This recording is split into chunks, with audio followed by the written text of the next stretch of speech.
Hey yo, what's going on everybody? So, welcome back to the channel. Today we got Michael K going off on the Mets, man. He's calling it one of the biggest sports stories of all time if they don't make the playoffs, dropping that worst team money could buy line, talking about Cohen's $340 million and Juan freaking Soto. And he's even taking shots at that little subsection of Mets fans who live to send him memes. You know we gotta break this one down, Bronx style, no sugarcoating, no filter. Let's get into it.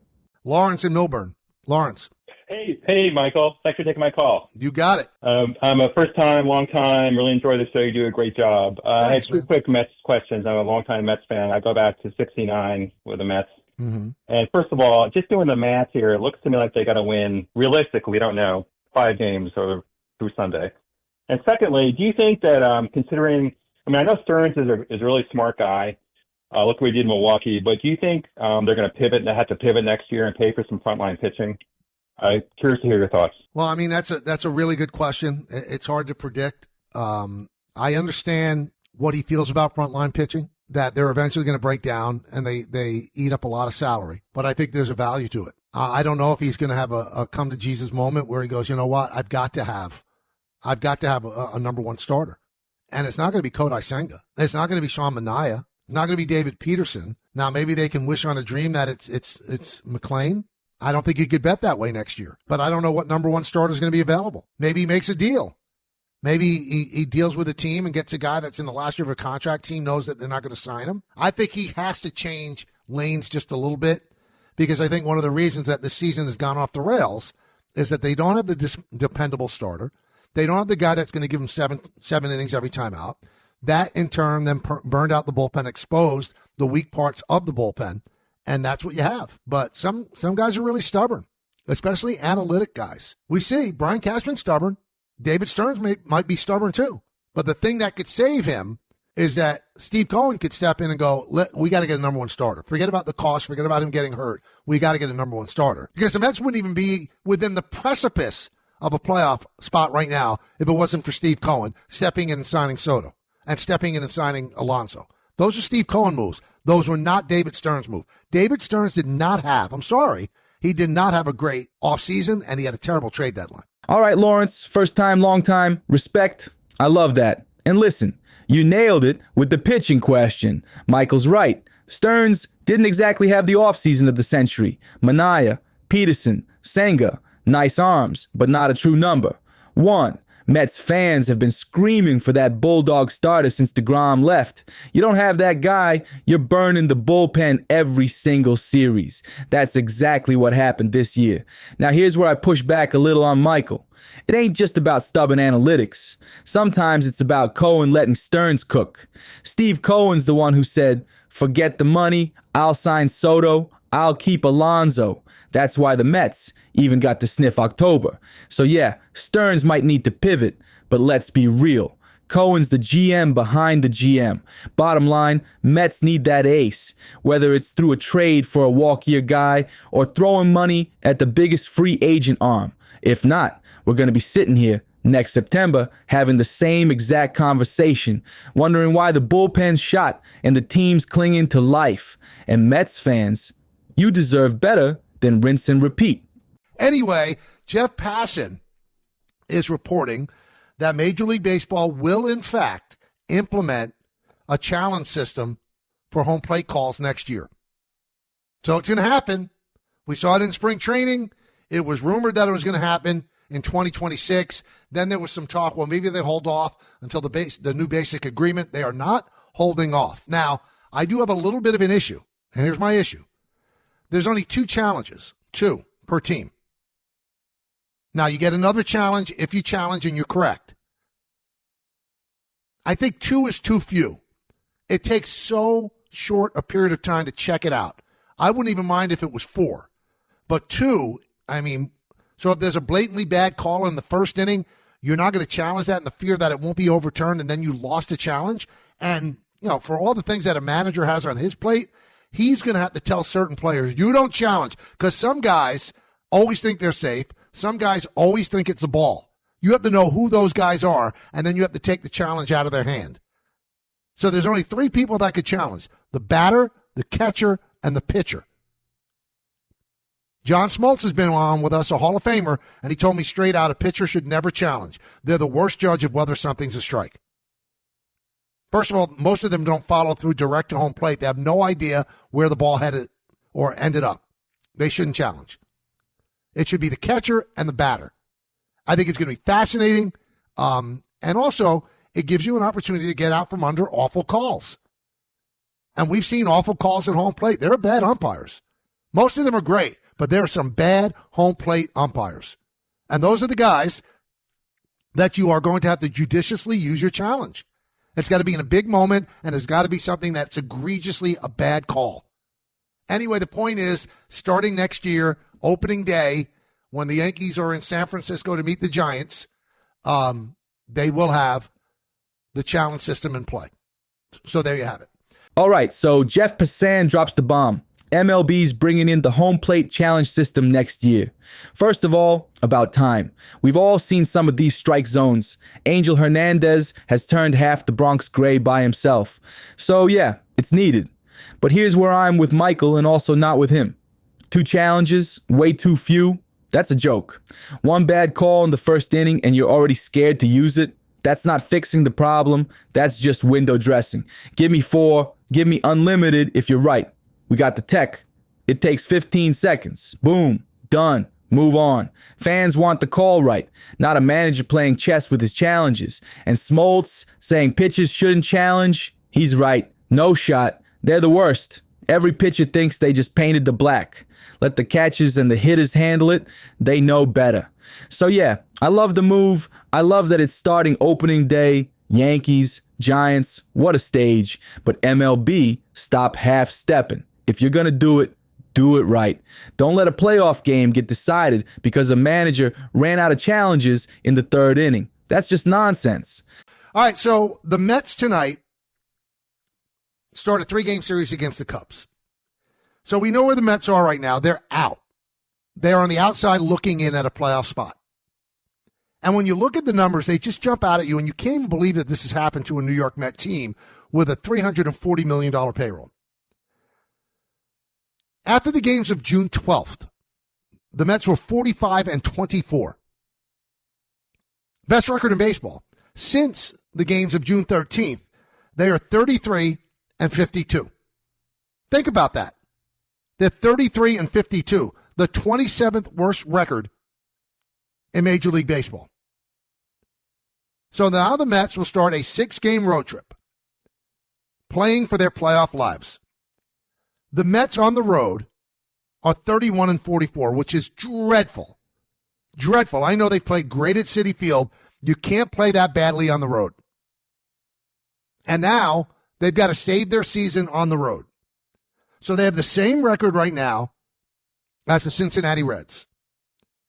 But the Reds have the tiebreaker over the Mets in their head-to-head. So that means the Reds are in with the 3rd wild card. The Mets are out. So how many games of the 6 do the Mets have to win?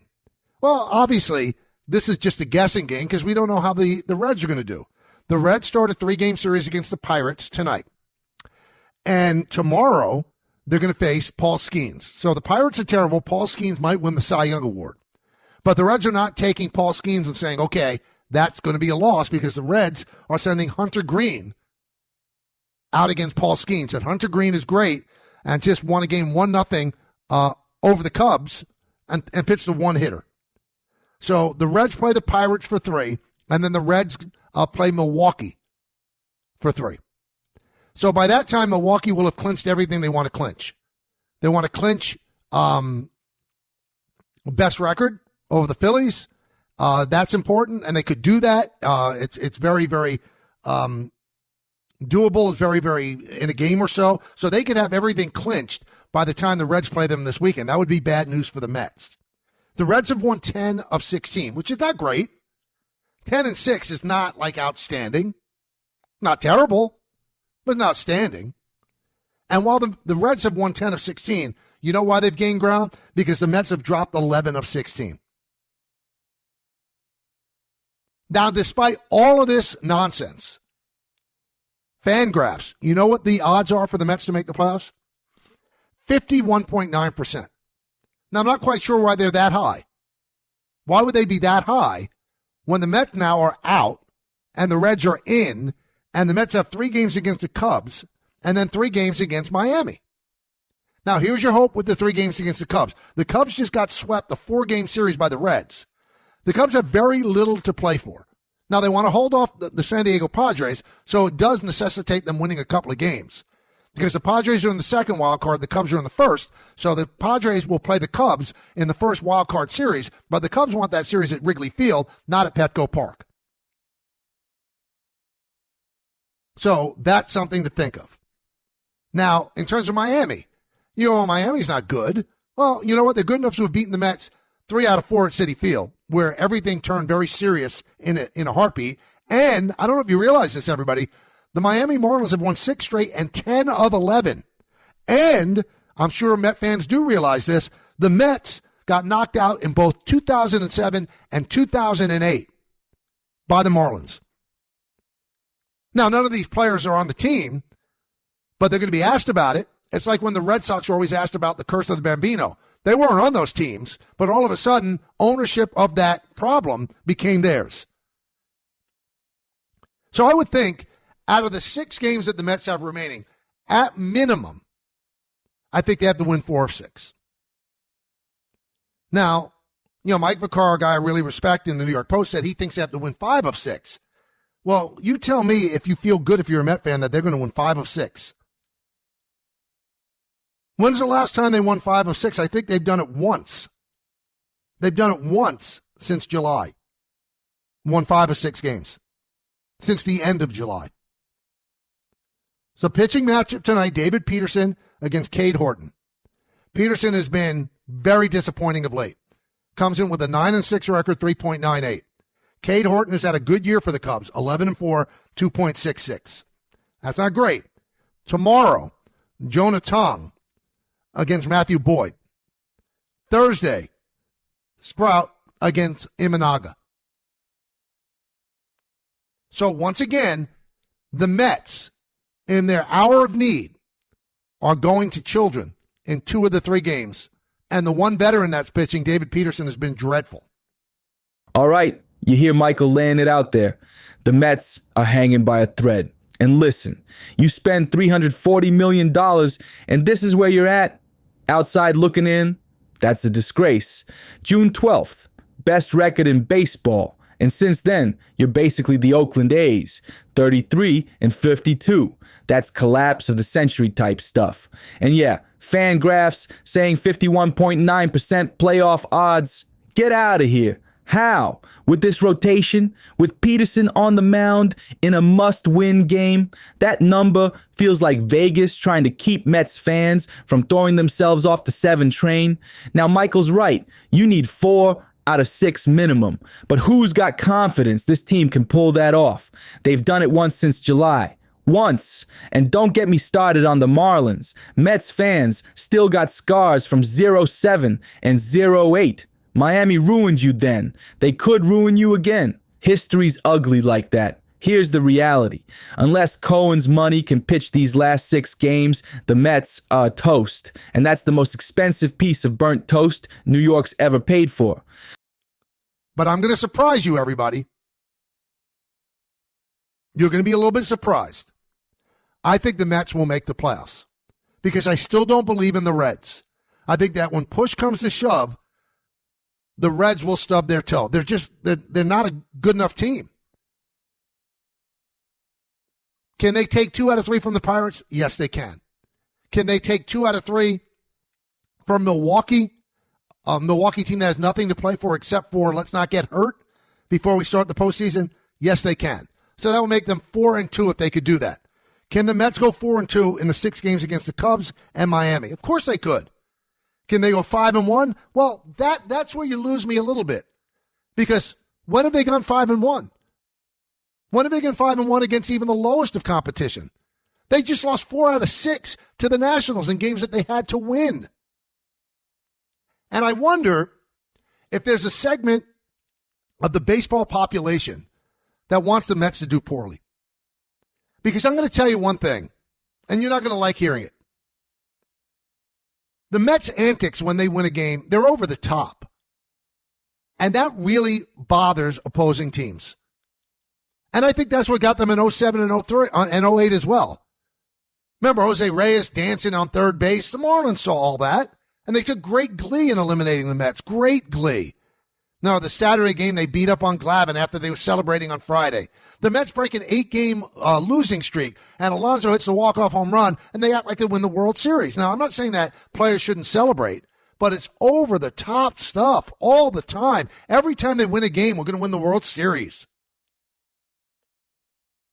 They don't act like they've been there before, and maybe they haven't, but this is a team that did get to Game 6 of the NLCS last year, so they should have some kind of decorum where they realize, you know what? We're good enough. We should be able to do this. But are they? Are they good enough? Can we say a team is underperforming when for over half the season, not under half, over 85 games, they are 33 and 52. They're 19 games over 500, over 50% of the season. And now we expect them to suddenly step up and show in the biggest week of the year. I don't know if the fans feel the pressure more or the players do. Because if I'm the players, I would be feeling some pressure. Because it would be unprecedented for them, after making Game 6 of the NLCS, 2 wins away from going to the World Series, to not make the playoffs. Unprecedented. And then if they don't make the playoffs, then we're going to find out why. Because I'm telling you, it's not all on the talent. The talent's good enough to be much better than they are. Good enough to be much better than they are. So is there some internecine nonsense going on that has derailed this season? Do they not respect the manager? Do they not get along in the clubhouse? Is there jealousies? Things like that. One thing that jumped out at me is something that Soto said about Marte, which was a great compliment to Marte, saying that Marte is the real captain of the team. Now, maybe Soto didn't realize what he was saying, but in my dealings with Juan last year, he's a really smart guy. I think he knows what he's saying when he says it. So by saying that Marte is really the captain of the team, is that a snipe or a slap at Francisco Lindor, who everybody says is the captain, but without the title? I'm just spitballing here, people. I have no idea what's going on. This team should not be struggling the way that it is. Now, if you just want a straight baseball reason, their bullpen stinks and their starting pitching's not good enough. That's the straight reason. But their offense and the way Soto has played for the last 2.5 months, this should not be a team that's struggling to score runs in big spots. They should not be held down by a Washington National team that is absolutely dreadful. Absolutely dreadful. This could be one of the most significant weeks in the history of the New York Met organization. And you wonder, if they come up flat and they don't make the playoffs, will there be seismic reaction to it? I think the fans will be dumbfounded. Dumbfounded. I think the players, who really have a very high opinion of themselves, and you should, they're going to be shocked. I think Steve Cohen is going to be red hot. Wait a minute. I spent $340 million not to make the playoffs? I could spend $200 million and not make the playoffs and save a lot of money. I think David Stearns is going to be shocked. I hope that Carlos Mendoza is not the fall guy. I hope. That's my hope. But not making the playoffs is a pretty big deal. And somehow, some way, and I can't really articulate it perfectly, I think they're going to make the playoffs. I think they will persevere and make the playoffs. I think they will somehow reach down into their DNA that got them to Game 6 of the NLCS last year and win enough games to beat out the Reds. They have to win one more game than the Reds. So if the Reds go 4-2, the Mets have to go 5-1. If the Reds go 3-3, the Mets have to go 4-2.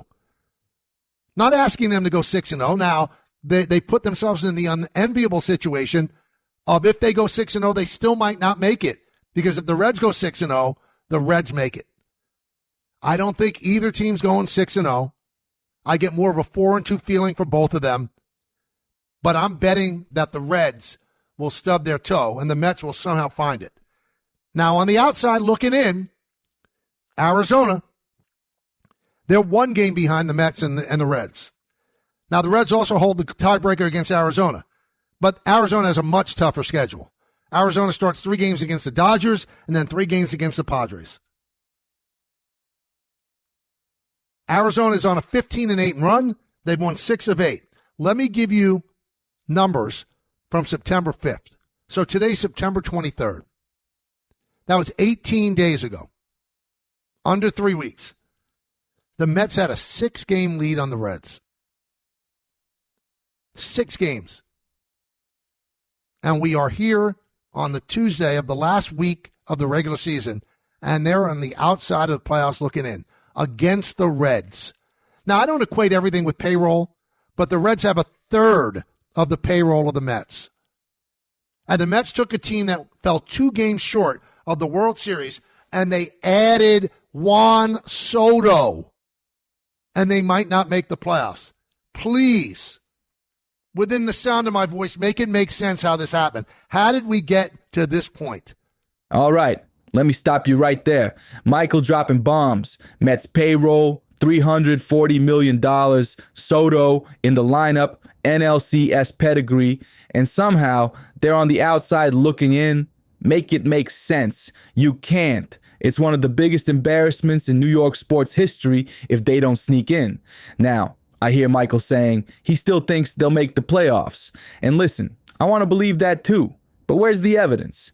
This team hasn't shown that dog since June. You're 33-52 in half a season. That's not underperforming. That's who you are. You don't just flip a switch in the last week and magically go 5-1. And he's right about the antics. Mets celebrate like they just won Game 7 every time they scratch out a win. Opponents love burying teams like that. 2007, 2008, Marlins took pleasure in stomping their heart out. Teams don't respect the Mets. And honestly, the Mets don't act like they respect themselves half the time. Now here's where I'll give Michael credit. If they do make it, if they find a way to outlast the Reds, outlast Arizona, it's going to be pure survival. Nothing pretty, just clawing into October. But if they don't, oh, you better believe Cohen is going to go nuclear. $340 million not to make the playoffs. Someone's getting fired, someone's getting traded, and somebody's getting blamed. So yeah, Mets fans, I'm not buying the playoff dream until I see it. Hope ain't a strategy. And this team's been nothing but empty promises since June. Dave in the car. Help me out, Dave. I'll help you out, Michael. Thanks for having me on. I mean, look, I wanted to pose this question to you, and I wonder if this is how the Mets are handling it. When you bring in players like Lindor, when you bring in players like Soto, you're bringing in stellar young guys in their prime, and aren't you supposed to be paying them to deliver more than what they normally have at their career up to that moment? So people are saying Soto performed, he's got 40-something home runs. No, we didn't pay you for 40-something home runs. You got to give us more than that. You got to give us more RBIs. You have to give us more leadership in the clubhouse. It's not just bringing you in because you're a great player. There are a lot of great players. And I'm a Yankees fan. I grew up behind the stadium. I hope the Yankees are sitting down with Judge saying, you're one of the greatest players to ever step on a baseball field. Well, we got to have you step up in the playoffs. That's part of why we're paying you. Am I wrong for having this objective here? Well, I think Dave, I do think you're wrong. You can't expect players to be more than they've been previously. Now, you can expect Aaron Judge to be as good as he's in the regular season. That's not unreasonable. But I can't blame this on Soto because when Soto was struggling, everybody, the Mets had the best record in baseball, so his struggles did not affect the Mets. And since his struggles, he's been one of the best players in baseball. He's given you more than you could have wanted. You can't expect him to be better than he was last year. If he gives you something approximating last year, you know what? He did his job. He's already hit more home runs than he's ever hit in his career. His batting average is a little bit low.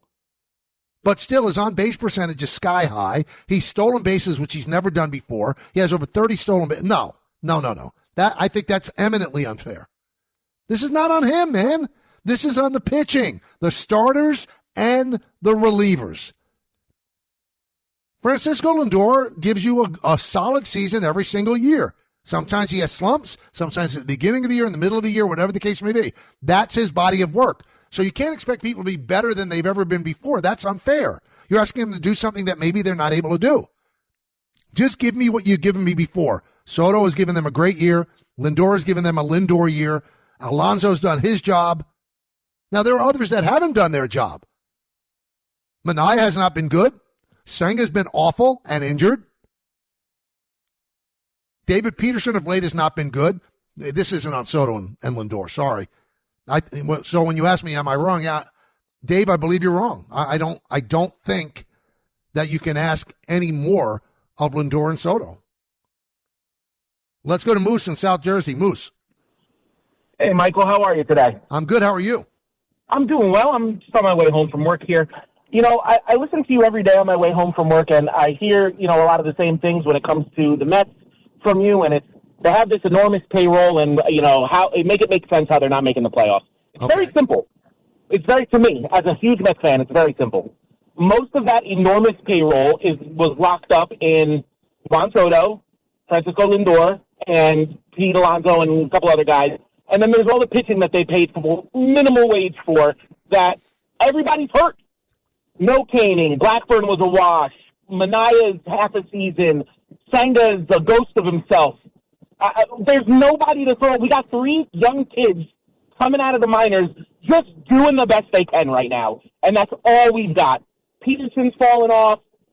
That's it. And Diaz. Diaz is the one saving grace of the bullpen so far, knock on wood, this year. But Moose, you're saying that losing Griffin Canning has caused this, and not having McGill has caused this? I mean, and you had that much faith in Paul Blackburn to be an important part of – I mean, he's the mop-up guy in the Yankees. So, listen, I agree with you. The pitching is the reason that they're having trouble.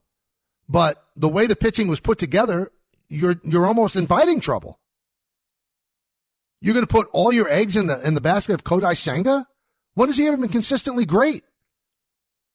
You made the bet on Minaya after one good year last year, $75 million for 3 years. What made you think that Montas was going to be good and to stay healthy? He's never been consistently great, and he's never been consistently healthy.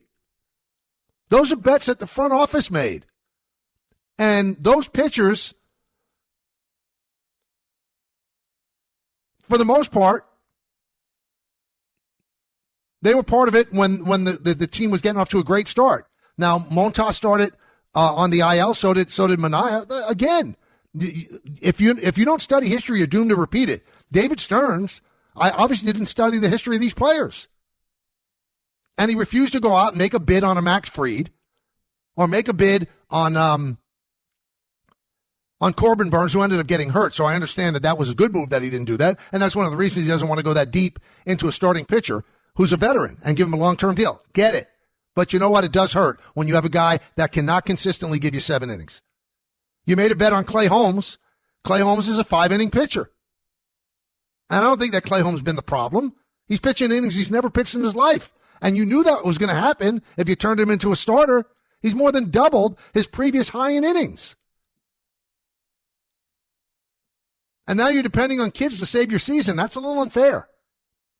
The Yankees right now are in great shape for the playoffs. They could actually clinch tonight. Because the teams that are playing, the best they could do is 89 wins. So I think there's a scenario where the Yankees could clinch tonight with a win against the White Sox. Luis Gil is on the mound. So what's the likelihood of making up the 2 games against Toronto? Well, first of all, they have to make up 3 games because Toronto holds the tiebreaker. Toronto was 8-5 against the Yankees, and that will come back to haunt the Yankees if they end up tying them with the same record, and Toronto wins the division, and the Yankees will be the wild card. So Toronto's schedule is not easy. Toronto plays Boston starting tonight. Boston needs these games as well because Boston might not make the playoffs. So they're not going to run into a team that's going to roll over and die. And then the final 3 games against Tampa Bay, and Kevin Cash doesn't allow that team to roll over and die. You got the Guardians and the Tigers tonight, which is great. So the Tigers' remaining games, Tigers against the Guardians and then against the Red Sox. Astros against the A's and the Angels. Mariners against Colorado and then the Dodgers. So Boston, I don't think they're going to catch the Yankees. They're 3 games back in the loss column, so I don't think that's going to happen. For the Yankees, I think to beat Toronto, I think they probably have to go 5-1. And I don't think that does it because I don't think Toronto's going 3-3. If Toronto goes 2-4, then they deserve to lose. The Yankees go 5-1, and Toronto goes 2-4, then the Yankees are in. But the Yankees have to gain 3 games. And if they don't, then they'll go in as the first wild card, and they'll take their chance against whatever team is going to finish second. It might not be the Red Sox now. It might not be. Here's the thing that I wanted to tell you guys. I don't know if you agree. And I think most of you within the sound of my voice. And all right, Michael lays it down. Volpe is your shortstop. And honestly, I agree with him on this one. Look, Caballero's fun. He's exciting. He's got wheels. He's basically chaos on 2 legs. But let's keep it real. He's also a liability if you're counting on him every day. Thrill a minute usually means disaster a minute in October. Volpe, yeah, he had that brutal 3-month stretch where he looked lost at the plate. Automatic out, no doubt. But you can't ignore what he's done since getting that cortisone shot. Way more steady in the field, way more confident at short. And let's not forget, the kid showed up in the playoffs last year. That matters in New York. And here's the other part. You weaken the whole bench if Caballero's starting. Off the bench, he's a weapon. Instant stolen base, instant pressure on the defense. That's how you win playoff games. You don't throw that away just to get cute with the lineup. So yeah, I'm riding with Volpe. He's not Jeter, he's not perfect, but he's your guy at short when October starts. Caballero, he's your spark plug off the bench. That's the winning formula. Debate me all you want, but that's how you build a playoff roster. I've given this a lot of thought. And I've come up with this. Anthony Volpe is a starting shortstop. Since he's come back after the cortisone shot, he's played quite well, much more steady in the field. And although I like Jose Caballero a lot, and he's a decent shortstop, he's also a thrill a minute. Makes a lot of mistakes. Makes a lot of mistakes on the bases with his aggressiveness. But I love him coming off the bench. I think he makes the Yankees a better team coming off the bench. Instant stolen base. Instant. So if Goldschmidt gets a base hit, boom, you bring in Caballero to steal a base. If Austin Wells gets a base hit, you bring in Caballero to steal a base. He could fill in at any position. Anthony Volpe is not an important player for the Yankees if he's coming off the bench. And Anthony Volpe did show last year that he was a pretty good playoff performer. So please, debate me if you want. I welcome it because it's not something that came easy to me. I just think the Yankees are better with Volpe as a shortstop and Caballero coming off the bench. Caballero starting and Volpe coming off the bench. The bench is weakened dramatically. And then you have to live with the fact that Caballero could make a kind of an aggressive mistake. Anthony Volpe makes mistakes, don't get me wrong. And for about 3 months, he was an automatic out. Swinging the bat better, playing the field with much more assuredness. So Anthony Volpe starts at shortstop for me when the Yankees start the playoffs. We'll see what they go with. I'm not quite sure. We'll see what they go with. And we'll go to Pierre in Putnam. Pierre. Michael K., my main man. How Always you a doing, man? pleasure whenever I get to check in with you. Doing good. Well, not really, because I'm a New York Met fan. Oh, It's that no. time of year where we're in full panic mode. Listen, So what are you I think feeling? you hit it right on the head. I think you hit it right on the head when you said the pitching is to blame. I think David Stern got a little too cute, thinking his pitching coach was some phenomenal guy who could get anybody and make them a better pitcher. And we needed to invest in one frontline starter. Instead of having 6 or 7 with none of them being an ace, we needed 1 true ace. If you told me Lindor, Alonso, and Soto would play to their baseball card, I think we're fighting for the NL East. Instead, I'm fighting for my life on the last week of the season. I'll shut up and listen to you, Mike. Always a pleasure. Well, Pierre, I think you hit it. That's why I kind of laugh when people blame any combination of Soto, Lindor, or Alonso. They're the least of their worries. Blame Vientos for getting off to a bad start. Blame the center field situation. You thought you were good in center field. Nobody from center field could hit. And you got Cedric Mullins. He's been awful. Your defense is terrible. Francisco Alvarez is underachieved. He's played through injuries. But it does come down to the pitching. Their bullpen has been dreadful other than Edwin Diaz. The trades they made at the trade deadline have been awful. And the starting pitching now, it's 3 kids and a prayer. Think about that. 3 kids and a prayer on a $340 million payroll where Steve Cohen probably has to pay over $400 million with Cohen tax penalties. Rob in Connecticut. Rob. Do you think this Mets debacle hyperbolic? I mean, is it hyperbolic to say that this might be one of the worst modern-day meltdowns in baseball history? No, it's not hyperbolic at all. I think it's rational. I think it's one of the, if they don't make the playoffs, it's one of the biggest sports stories of all time. Remember the book by John Harper and Bob Clappish, in the 90s, the worst team money could buy? That was the Vince Coleman, Brett Saberhagen, Bobby Bonilla team. This would be the worst team money can buy. $340 million of Steve Cohen's hard-earned money for this to not make the playoffs? You paid Juan Soto the biggest contract in North American sports history to go from the 6th game of the NLCS to not making the playoffs? No, that's not hyperbolic at all. I think it's reasonable. I think it's rational, and I think it's spot on. I've been saying it for about 3 weeks. If this team doesn't make the playoffs, it's one of the biggest sports stories of all time. It's hard to believe. It's hard to grasp. It's hard to digest. And Met fans must be sick to their stomach. And just think about it, too. We talked about this yesterday. If the Mets don't make the playoffs, that means that there's a subsection of Met fans that will not know what to do with themselves during the offseason when they had planned for the entire month of October. And then after the Mets won the World Series, November, December, January, February, and March, sending me memes of Juan Soto smiling and them writing, "He doesn't look sad now, Mike." What will they do if they don't make the playoffs and they can't send that meme? "He doesn't look unhappy now, Mike. Doesn't look so glum now, Mike." They'll be lost. And this isn't to all my Met friends. This is to the subsection of people that took something that I said and then ran with it and extrapolated into something that I didn't say, and they think that that's their hang on the rim moment. How will they ever hang on the rim if the Mets don't make the playoffs and you can't send me that nonsensical trash? How? What are you going to do with your winner if you don't send me, "Oh, doesn't look that glum now, Mike"? I feel for you.